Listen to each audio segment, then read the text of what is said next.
Hello student, आज हम पढ़ेंगे adsorption of gases on solid. Solid पर गैसेस किस तरह से एड्जॉर्ब होती हैं and what are the factors. हमें यहाँ पर पढ़ना है कि फैक्टर्स कौन कौन से हैं। तो जनरली ये देखा गया है almost all solids adsorb gases to some extent. तो लगभग सभी गैसेस एड्जॉर्ब हो जाती हैं सॉलिड पर एट सम एक्सटेंट तक, कुछ मतलब स्ट्रेंथ तक। और ये भी ऑब्जर्व किया गया है जो एलिमेंट्री गैसेस है जैसे हाइड्रोजन, नाइट्रोजन, ऑक्सीजन, ये कुछ मेटल पर मतलब जो है स्पेसिफिकली जो होते हैं उन मेटल्स पर क्या होते हैं ज़्यादा से ज़्यादा एड्जॉर्ब होते हैं, बाकी अदर मेटल पर कम एड्जॉर्ब होते हैं। फिजिकली तो लगभग सभी एड्जॉर्ब हो रहे हैं और केमिकली तो वही एड्जॉर्ब होंगी जो उसके लिए स्पेसिफिक होगा, क्योंकि जो मेटल्स है या जो गैसेस होते हैं they are highly specific in nature if the chemical adsorption takes place, यदि केमिकल एड्जॉर्प्शन हो रहा है। ये भी ऑब्जर्व किया गया है कि जैसे जो पॉइजनस गैसेस हैं generally they adsorbed by activated charcoal. Charcoal के द्वारा जनरली सभी पॉइजनस गैसेस को यूज किया वो एड्जॉर्ब कर लिया जाता है। तो हम यहाँ पर देखेंगे कि extent of adsorption of a gas on A solid surface is affected by the following factors. कौन कौन से फैक्टर्स हैं? तो factors affecting of adsorption, factors affecting of adsorption of gases on solid, इनके बारे में ही पढ़ना है कि इनको कौन कौन से फैक्टर्स अफेक्ट कर रहे हैं। तो फर्स्ट फैक्टर है यहाँ पर nature of gas. Nature of gas, nature of gas का मीनिंग है नेचर ऑफ एड्जॉर्बेट, क्योंकि यहां पर गैसियस फॉर्म में ही हम सभी एड्जॉर्बेट को लेंगे। तो हमने इसके पहले भी पढ़ चुके हैं फिजिकल एड्जॉर्प्शन, जहां पर पढ़ा हुआ था कि फिजिकल एड्जॉर्प्शन में ये देखा गया है कि जो गैसेस इजिली लिक्विफाइड हो जाती हैं उन गैसेस का एड्जॉर्प्शन जल्दी हो जाता है, और गैसेस वही जल्दी इजिली लिक्विफाइड होती है जिनका क्रिटिकल टेम्परेचर हाई होता है। तो क्रिटिकल टेम्परेचर जिसका हाई है वो जल्दी एड्जॉर्ब हो जाती है। Higher the critical temperature the more easily a gas is liquefied and hence more readily it will be adsorb. Critical temperature का यहाँ पर मीनिंग ये है, मतलब it is the minimum temperature above which a gas cannot be liquefied, उस temperature के ऊपर gas कोई लिक्विफाइड नहीं होती है। However, high the pressure may be applied, आप कितना भी उसके ऊपर प्रेशर अप्लाई करते रहें, यदि हमने गैस को क्रिटिकल टेम्परेचर या उसके नीचे नहीं रखा तो हम गैस को लिक्विफाइड नहीं कर सकते हैं। तो जो गैस हायर क्रिटिकल टेम्परेचर जिसका होगा वो गैस जल्दी लिक्विफाइड हो जाती है, क्योंकि मान लीजिए कि हम ऊपर से नीचे की ओर आ रहे हैं, जैसे टेम्परेचर यहाँ पर है 307, मतलब ये है 398, ये रूम टेम्परेचर से हम भी चल रहे हैं। और फिर इसके बाद ये आ गया 300, फिर आ गया 200, ये आ गया 100 केल्विन, इस तरह से है। अब हम 398 से भी नीचे की ओर जाएंगे तो सबसे पहले हमें मिल जाएगा 300। जो गैस 300 पर यदि कोई मिनिमम क्रिटिकल टेम्परेचर है वो पहले लिक्विफाइड हो जाएगा। जिसका क्रिटिकल टेम्परेचर 100 केल्विन है उसको मतलब 100 तक जाने में काफ़ी समय लगेगा, काफ़ी लोअर टेम्परेचर तक पहुंचना होगा। तो इस तरह से वो गैसेस इजिली लिक्विफाइड हो जाती हैं, और लिक्विफिकेशन होने के कारण द गैस रेडली कंडेंस्ड हो जाती है, एड्जॉर्बेंट के सरफेस के पास हो जाएगी, सभी मॉलिक्यूल पास आ जाएंगे, इससे उसका रेट ऑफ एड्जॉर्प्शन भी बढ़ जाता है। अब हम यहाँ पर भी देखें तो हमने ये डिफरेंट गैसेस लिया हुआ है, hydrogen, nitrogen, carbon monoxide, ammonia और सल्फर डाइऑक्साइड। इनके क्रिटिकल टेम्परेचर है हाइड्रोजन का 33, nitrogen 126, carbon monoxide 134, ammonia 406, sulphur dioxide है 430। Adsorb by 1 gram of activated charcoal, amount of जो गैसेस एड्जॉर्ब हो रही हैं ये 1 ग्राम एक्टिवेटेड चारकोल पर दिखाया गया है कितना ml गैस एड्जॉर्ब हो रहा है। 1 ग्राम एक्टिवेटेड चारकोल पर हाइड्रोजन को यदि आप क्रिटिकल टेम्परेचर पर यदि इसको एब्जॉर्ब करते हैं तो ये 4.5 ml ही एब्जॉर्ब होगी। Nitrogen 8 ml, carbon monoxide 9.3, ammonia 180, sulphur dioxide 380 ml absorb हो जाएगी 1 ग्राम चारकोल पर ही सिर्फ। क्योंकि सल्फर डाइऑक्साइड का क्रिटिकल टेम्परेचर देखें तो सबसे हाई है 430, इसलिए आसानी से लिक्विफाइड हो जाती है। हाइड्रोजन का यहाँ सबसे कम है 33 केल्विन ही है क्रिटिकल टेम्परेचर, इसलिए हमें 33 तक जाने में काफ़ी टाइम लगेगा और वहाँ तक जाते जाते मतलब जो है टेम्परेचर भी बहुत लो करना पड़ेगा। 33 kelvin is very low temperature, क्योंकि तो higher the critical temperature more easily gas will be absorb.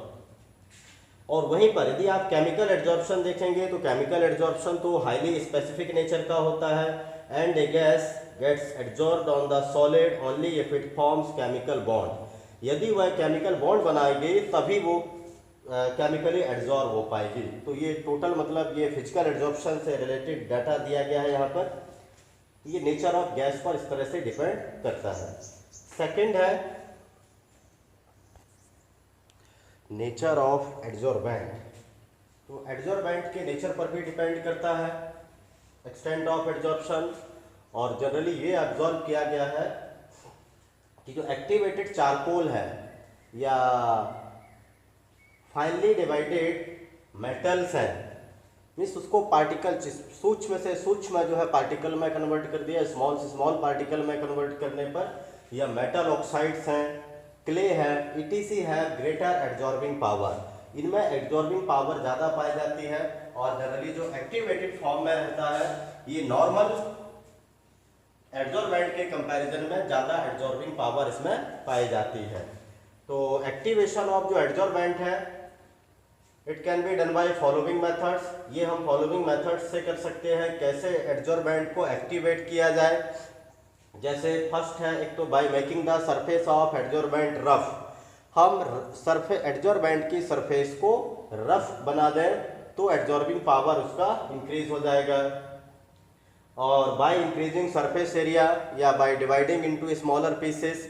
Surface area बढ़ाने का तो एक ही तरीका है कि हम उसके स्मॉलर पीसेस कर दें, तो स्मॉल जितने ज़्यादा पार्टिकल होते जाएंगे एरिया उतना ही इंक्रीज होता जाएगा। नेक्स्ट है bye strong heating. Strong heating यदि कर दें तो हीट करने पर भी ये एक्टिवेट हो जाते हैं। और when in contact with super heated steam और इन वैक्यूम, ठीक है, या तो जैसे वैक्यूम में या फिर सुपर हीटेड स्टीम के कांटेक्ट में भी लाया जाए तो इस तरह से जो गैसेस होती हैं उनका वो ज़्यादा से ज़्यादा वहाँ पर एड्जॉर्ब हो जाती है। या फिर बाय एक्सपोजिंग इन सनलाइट। कुछ ऐसे भी हो सकते हैं कि जो सनलाइट के प्रेजेंस में रख देने से एक्टिवेट हो जाते हैं, वो एक्टिवेट होने के कारण उनका एड्जॉर्बिंग पावर इंक्रीज हो जाता है। तो ये जनरली एक्टिवेटेड यदि चारकोल लिया है और एक नॉर्मल चारकोल है तो नॉर्मल चारकोल के कंपैरिजन में एक्टिवेटेड फॉर्म वाला चारकोल ज़्यादा एक्सटेंट ऑफ एड्जॉर्प्शन शो करेगा, उसका एड्जॉर्बिंग पावर ज़्यादा होगा। नेक्स्ट है specific area of adsorbent. Third factor है ये। तो जैसे हम जैसे जैसे सरफेस एरिया बढ़ाते जाएंगे रेट ऑफ एड्जॉर्बिंग जो कैपेसिटी है एड्जॉर्बेंट की सॉलिड की वो भी इंक्रीज हो जाती है। तो larger the surface area of solid और solid adsorbent greater would be its adsorbing capacity. ज़्यादा से ज़्यादा क्योंकि सरफेस एरिया बढ़ाने से एक्टिव साइट की संख्या भी बढ़ती जाती है, इसीलिए ज़्यादा से ज़्यादा एड्जॉर्प्शन वहाँ पर होगा। फोर्थ है इफेक्ट ऑफ टेम्परेचर। तो आपने जैसे ये पढ़ा हुआ है कैरेक्टरिस्टिक्स ऑफ एड्जॉर्प्शन में, फिजिकल हो या केमिकल हो दोनों में ही एड्जॉर्प्शन में अमाउंट ऑफ एनर्जी रिलीज होती है।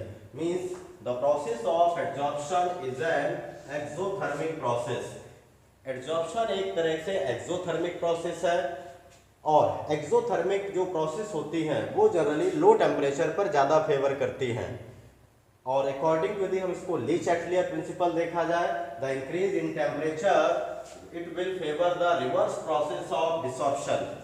यदि हम टेम्परेचर बढ़ाएंगे तो प्रोसेस रिवर्स हो जाएगी क्योंकि रिएक्शन एक्सोथर्मिक है। तो ली चैटलियर प्रिंसिपल अप्लाई करने पर ये पाएंगे कि यहाँ पर जो यदि हमें एड्जॉर्प्शन बढ़ाना है तो उसके लिए टेम्परेचर को डिक्रीज करना होगा, मीन्स लो टेम्परेचर पर ज़्यादा फेवर करेगा। तो at a particular pressure adsorption increases with decrease in temperature. Temperature जैसे जैसे घटाते जाएंगे एक्सटेंट ऑफ एड्जॉर्प्शन बढ़ता जाएगा। ये ग्राफ से भी देख सकते हैं, नाइट्रोजन को लिया गया है यहाँ पर, amount of adsorbed nitrogen in millilitre and pressure P। Pressure यदि हमने एक जगह पर कांस्टेंट कर दिया, ये मान लीजिए कांस्टेंट प्रेशर ले लिया, तो 273 केल्विन पर नाइट्रोजन इतना एड्जॉर्ब होगा। 244 है, थोड़ा सा टेम्परेचर कम है, तो ये थोड़ा सा और ज्यादा अमाउंट ऑफ नाइट्रोजन एड्जॉर्ब होगी। यदि हम 195 केल्विन पर यदि देखेंगे तो ये वैल्यू हमको सबसे ज्यादा मिलेगी। मीन्स जैसे जैसे टेम्परेचर डिक्रीज होता जा रहा है, अमाउंट ऑफ नाइट्रोजन गैस जो है, जो एड्जॉर्ब नाइट्रोजन गैस है, उसका अमाउंट इंक्रीज होता जा रहा है। तो वही है कि at a particular pressure adsorption increases with decrease in temperature. Next factor है इफेक्ट ऑफ प्रेशर। प्रेशर यदि हम, जैसे हमने पिछले उसमें भी देखा, ग्राफ में भी, प्रेशर यदि आप बढ़ाते जा रहे हैं तो अमाउंट ऑफ गैस एड्जॉर्ब हो रही है। यहाँ पर भी देख सकते हैं, तो एट ए कांस्टेंट टेम्परेचर, यदि हमने टेम्परेचर को कांस्टेंट कर लिया, then the adsorption of a gas increases with increase in pressure. Pressure बढ़ाने से एड्जॉर्प्शन ऑफ गैस इंक्रीज होती है।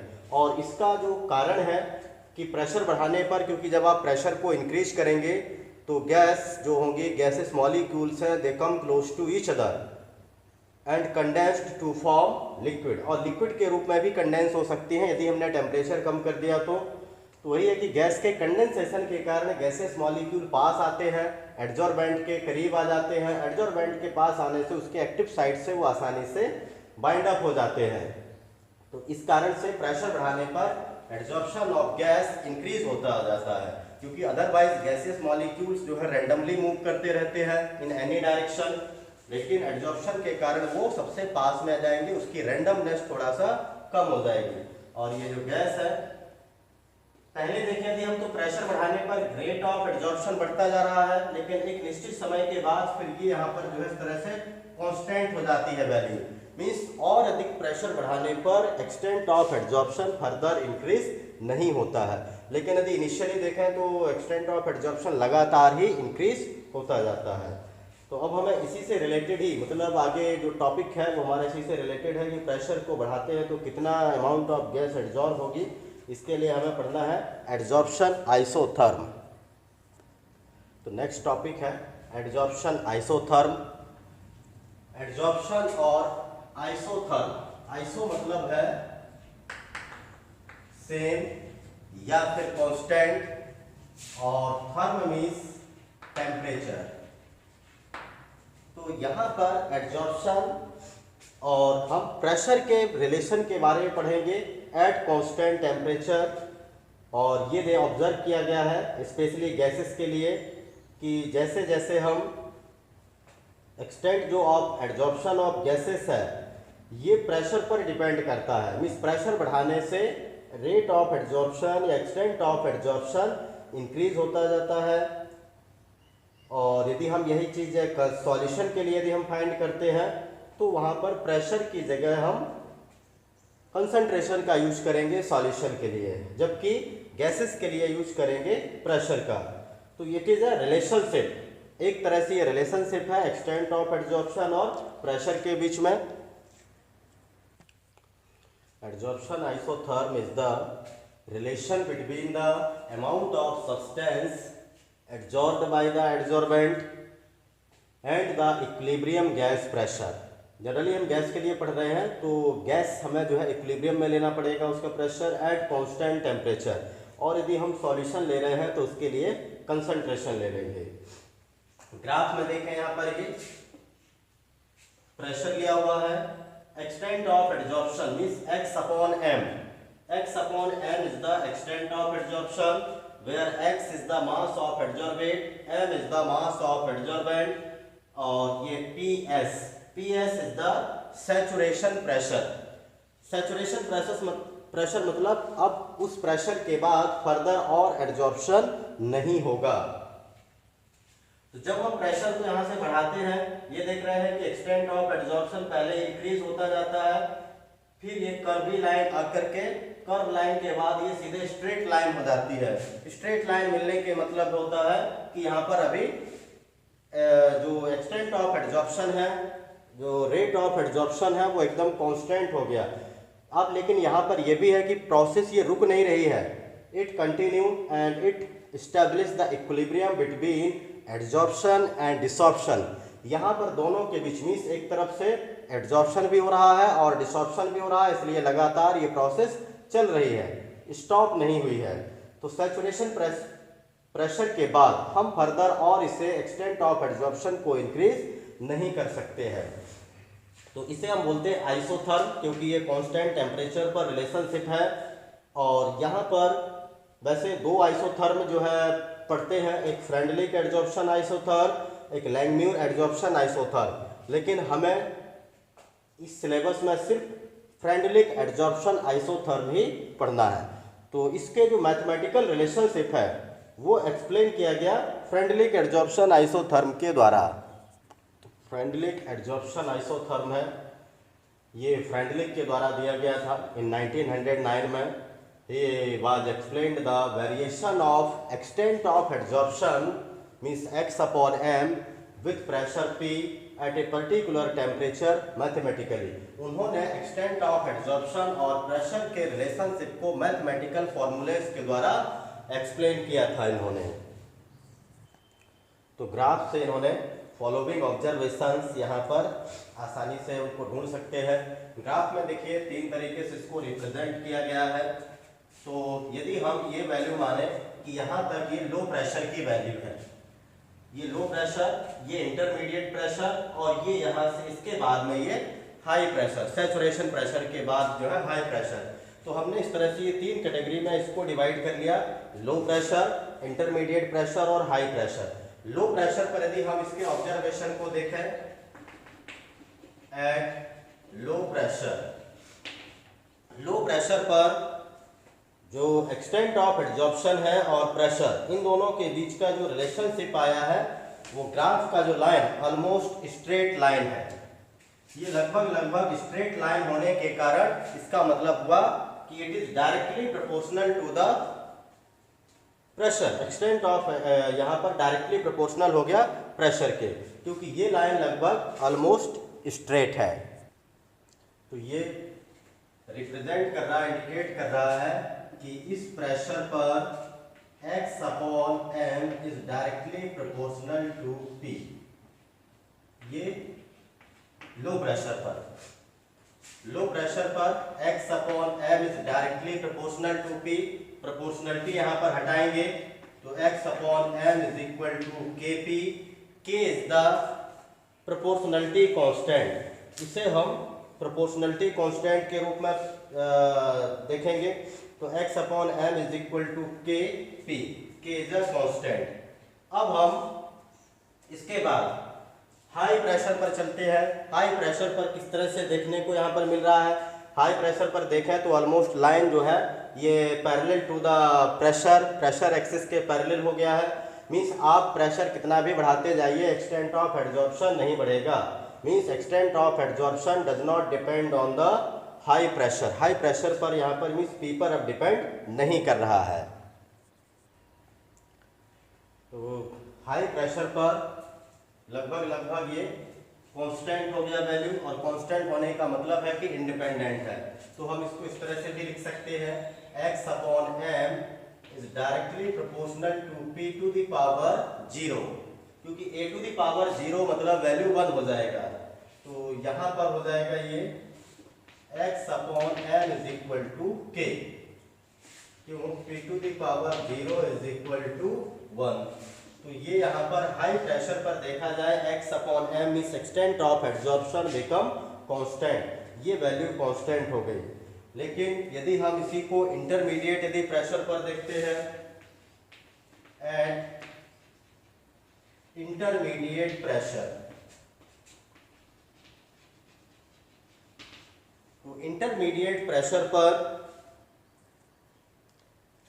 तो इसमें पावर जो होगा depend on the power of P which lies 0 to 1, क्योंकि ये तो यहाँ पर कर्व लाइन आ गया है।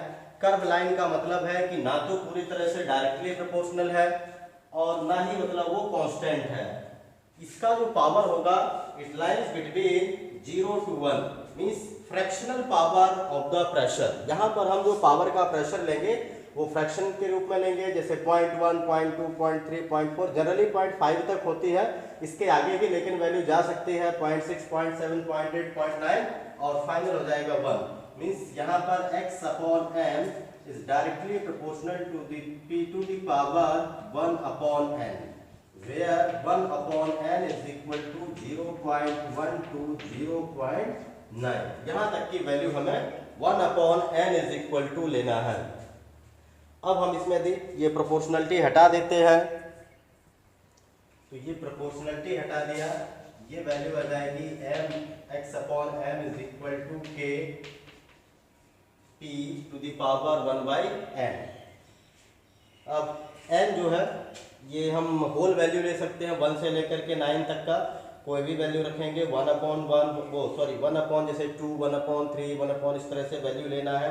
कोई भी यहाँ पर फ्रैक्शनल ऑर्डर से हो सकता है।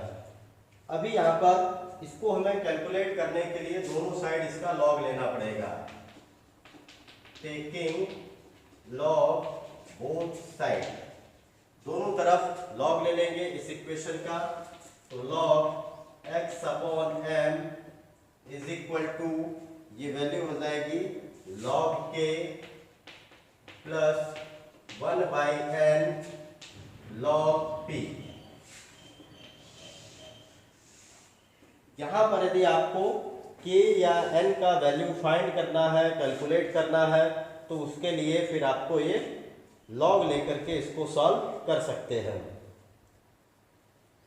तो जो इसके लिए आप इस फॉर्मूले का यूज कीजिए, log x upon m is equal to log k plus 1 by n log p, तो ये कैलकुलेट हो जाएगा। और लेकिन इसमें कुछ लिमिटेशंस भी रह गई थी फ्रेंडलिक एडजॉर्प्शन आइसोथर्म में, because it fails at high pressure of the gas. ये high pressure of the gas को एक्सप्लेन नहीं कर पाया, इसलिए जो रिलेशनशिप है it is considered as approximate and is applicable only at low pressure. ये सिर्फ और सिर्फ लो प्रेशर पर ही एप्लीकेबल है। और इनके बाद में इनकी जो लिमिटेशन थी इसको लैंगम्यूर एडजॉर्प्शन आइसोथर्म के द्वारा रिमूव किया गया था, लेकिन हम यहाँ पर लैंगम्यूर एडजॉर्प्शन आइसोथर्म के बारे में नहीं पढ़ेंगे। नेक्स्ट टॉपिक है adsorption isobar. Adsorption isobar, bar is the unit of pressure, iso मतलब कांस्टेंट, बार मींस प्रेशर। तो कांस्टेंट प्रेशर पर एडजॉर्प्शन और टेम्परेचर के बीच के रिलेशनशिप को हम एडजॉर्प्शन आइसोबार बोलते हैं। Adsorption isobar is the relationship between extent of adsorption and temperature at constant pressure। और यदि हम इसको देखेंगे तो फिजिकल और केमिकल एडजॉर्प्शन के लिए, दोनों के लिए ग्राफिकली ये इस तरह से इसको शो करते हैं, x अपॉन m p। यदि ये फिजिकल एडजॉर्प्शन है तो इस तरह से हमें ग्राफ देखने को मिलता है, ये है फिजिकल एडजॉर्प्शन के लिए। मीन्स जैसे जैसे आप प्रेशर बढ़ाते जाएंगे, सॉरी ये टेम्परेचर के लिए है, यहाँ पर प्रेशर कांस्टेंट है, टेम्परेचर को बढ़ाते जाएंगे, extent of physical adsorption decreases. Means adsorption जो रेट थी वो धीरे धीरे घट जाएगी, अमाउंट ऑफ गैस जो एडजॉर्ब थी यदि आप प्रेशर को वो टेम्परेचर बढ़ाते जाते हैं ये धीरे धीरे घट जाएगा। तो इस तरह से हमको लाइन मिलेगा। वहीं यदि हम केमिकल एडजॉर्प्शन में देखते हैं इसको, तो x अपॉन m और केमिकल एडजॉर्प्शन P कांस्टेंट है, प्रेशर कांस्टेंट लेंगे, तो पहले तो क्या होगा, इंक्रीज होगा। टेम्परेचर जैसे ही बढ़ाएंगे केमिकल एडजॉर्प्शन का जो एक्सटेंट है ये पहले तो इंक्रीज होता जाता है। और इंक्रीज होने का कारण है क्योंकि केमिकल एडजॉर्प्शन में इट रिक्वायर एक्टिवेशन एनर्जी, उसको एक्टिवेशन एनर्जी की जरूरत पड़ती है। वही एक्टिवेशन एनर्जी ये टेम्परेचर बढ़ाने से उसे मिल जाती है। तो हमने टेम्परेचर बढ़ाया, इससे उसको एक्टिवेशन एनर्जी मिल गई, और एक्टिवेशन एनर्जी मिलने के कारण ज़्यादा से ज़्यादा मॉलिक्यूल एड्जॉर्ब हो जाएंगे, केमिकली एड्जॉर्ब होंगे। लेकिन यदि हम फर्दर भी टेम्परेचर को राइज करेंगे तो एक्सटेंट ऑफ एड्जॉर्प्शन घट जाएगा और ये हमें ग्राफ इस तरह से मिलेगा, इस तरह से पहले इंक्रीज हो रहा है फिर डिक्रीज होते जा रहा है। तो एक डेफिनेट टेम्परेचर तक तो extent of adsorption, chemical adsorption increase होता है, then decreases on further rise of temperature. Further यदि हम टेम्परेचर को राइज करेंगे तो डिक्रीज हो जाएगा, ये एड्जॉर्प्शन आइसोबार कहलाता है। और यदि हम सॉल्यूशन ले रहे हैं, जैसे अभी हमने गैस लिया था तो गैस में पी का यूज किया प्रेशर के लिए, यदि हम जो फ्रेंडलिक एड्जॉर्प्शन आइसोथर्म में यदि हम सॉल्यूशन के लिए अप्लाई करेंगे तो पी की जगह पर कंसंट्रेशन लिख लेंगे, सी रख लेंगे, तो सी से आप कैलकुलेट कर सकते हैं कंसंट्रेशन या Freundlich adsorption isotherm for solution. Next है एप्लीकेशंस ऑफ एड्जॉर्प्शन। तो एप्लीकेशन ऑफ एड्जॉर्प्शन यदि हम देखें तो जैसे जो मोस्ट सबसे ज़्यादा देने वाला इन गैस मास्क, और गैस मास्क में जनरली एक्टिवेटेड चारकोल का यूज किया जाता है। तो पहले भी हम इसके बारे में पढ़ चुके हैं। Activated charcoal generally has the tendency to absorb poisonous gases. इसमें जो पॉइजनस गैसेस हैं उनको जनरली एब्जॉर्ब कर लिया जाता है उसकी सरफेस पर, जैसे carbon monoxide, methane, sulphur dioxide, ammonia, sulphur trioxide etc। तो इस तरह से गैस मास्क में हम एक्टिवेटेड चारकोल का यूज करते हैं। ये हमें एयर को प्यूरिफाई करने में हेल्प करता है, जिस एयर को आप ब्रीथ करते हैं। सेकेंड है इन डाइंग ऑफ क्लॉथ। क्लॉथ पर जो डाइंग होती है, कलर हम करते हैं अलग अलग कलर से, उसमें भी एड्जॉर्प्शन फिनोमेना के द्वारा होता है। इसमें मॉर्डेंट का यूज किया जाता है, जैसे कि एलम के ऊपर आप कपड़ा रखेंगे तभी वह डाई को एब्जॉर्ब करेगा। बिना मतलब मॉर्डेंट के यूज किए कपड़े पर डाई स्टिक नहीं होती है, वो कपड़े पर डाई नहीं चिपकती है। थर्ड है जैसे in dehumidifier for control of humidity. Humidity control करने के लिए जैसे हम सिलिका जेल या एल्युमिनियम जेल का यूज करते हैं टू एब्जॉर्ब द ह्यूमिडिटी और मॉइस्चर फ्रॉम एयर। तो ये आप खाने के आइटम्स हों या कोई बैग हो, बॉटल्स हों, जब कोई सामान खरीदते हैं वहाँ पर वो सिलिका जेल आप वहाँ पर आसानी से देख सकते हैं। अदरवाइज क्या होगा, मॉइस्चर के कारण जो भी आपका इंस्ट्रूमेंट है, डेलिकेट इंस्ट्रूमेंट है, वो उससे डैमेज हो सकता है। फोर्थ है in heterogeneous catalysis. Heterogeneous catalysis means जहाँ पर catalyst are in different phase then the reactant. Means जैसे रिएक्टेंट गैस है और कैटालिस्ट यदि सॉलिड है तो यह हेट्रोजीनियस कैटालिसिस कहलाएगा, या रिएक्टेंट सॉलिड है, कैटालिस्ट लिक्विड या गैस है, वो हेट्रोजीनियस होता है। तो जैसे अमोनिया का फॉर्मेशन में by the Haber process iron का यूज किया जाता है जो कि सॉलिड फेज में है, molybdenum used as an activator, और नाइट्रोजन हाइड्रोजन कंबाइन होते हैं। तो ये आयरन क्या करता है, नाइट्रोजन हाइड्रोजन को अपनी सरफेस पर एड्जॉर्ब करता है। मीन्स जो सॉलिड कैटालिटिक रिएक्शन है, सॉलिड कैटालिस्ट होते हैं, वहाँ पर ये एड्जॉर्प्शन फिनोमेना के द्वारा ही रिएक्शन प्रोसीड होती है। फिफ्थ है in softening of hard water.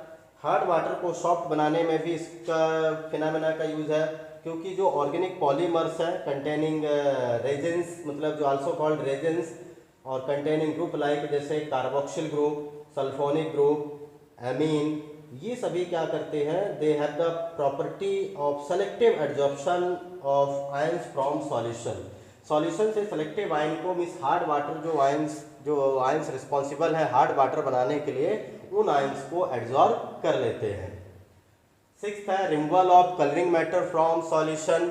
जैसे रॉ शुगर सॉल्यूशन होता है, जनरली वह येलोइश और ब्राउन कलर का होता है, वहाँ से उसको कलर्ड मैटर को हम एनिमल चारकोल या वुड चारकोल का यूज करके हटा लेते हैं, जिससे जो शुगर है वो एकदम वाइट हो जाती है और हमें वाइट क्रिस्टल्स उसके शुगर के मिलते हैं। सेवेंथ जैसे है इन क्वालिटेटिव एनालिसिस।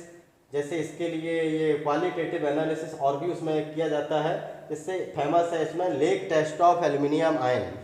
एल्युमिनियम आयन के लेग टेस्ट करते समय एल्युमिनियम हाइड्रोक्साइड जो बनता है, it absorb the blue litmus solution from solution. ये ब्लू लिटमस कलर का होता है, ब्लू लिटमस को पूरा एब्जॉर्ब कर लेता है।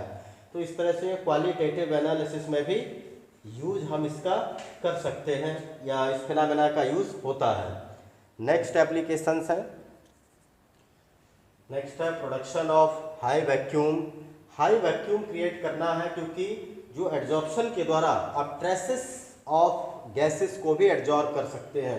मीन्स जहाँ पर स्मॉल अमाउंट में गैसेस हैं उन्हें भी सॉलिड कैटालिस्ट की सरफेस पर एड्जॉर्ब किया जा सकता है या सॉलिड मेटल्स की सरफेस पर एड्जॉर्ब कर सकते हैं।